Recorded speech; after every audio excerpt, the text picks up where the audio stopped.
Atverot Ogres kultūras centra izstāžu zāles durvis, pelēkā diena izgaist kā nebijusi. No sarindotajiem adījumiem, kas savā starpā it kā sacenšas par rakstu un krāsu dažādību, pat acis apžilbst un nemaz īsti neticis, ka tos savām rokām darinājuši cilvēki, kurus ikdienas nomāc dažādas veselības problēmas. Es garu laiku pat tādam, ko kaut kas jau jādara. Neesam mācīti sēdēt bez nekā. Ogres novada invalīdu biedrības izstāde tiek rīkot jau 11. gadu. Pēdējos gados izstādītie darbiņi arī nopērkami. Nē, tikai šeit man ar veselību dēļ es nekur nevaru tālāk. Citreiz es braucu, kā mums būs lūgums braukt uz Rīgu, tur mēs piedalāmies, bet ne visi.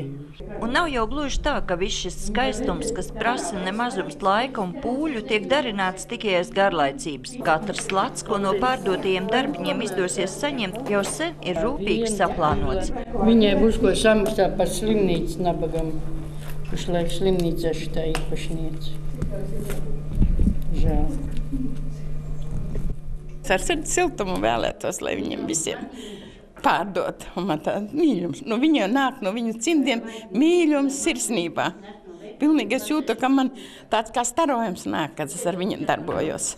Un, lai gan dienas vidū pircēju nav daudz, tie, kur šeit iegriezušies tukšām rokām, neaiziet.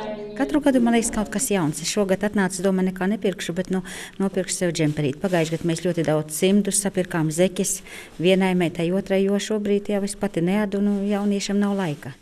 Iepriecināt sevi vai savus mīļos ar kādu skaistu rotaslietu pinumu vai interesantu zeķu vai cimdu pāri, vienlaicīgi palīdzot Ogres invalīdiem samaksāt dārgos apkurs rēķinus, sakrāt naudiņu nepieciešamajām procedūrām vai vienkārši sagādāt prieku Ziemassvētkos, vēl var paspēt līdz 5. decembrim. Sandra Letāna, Andris Pāns, TV Spektrs.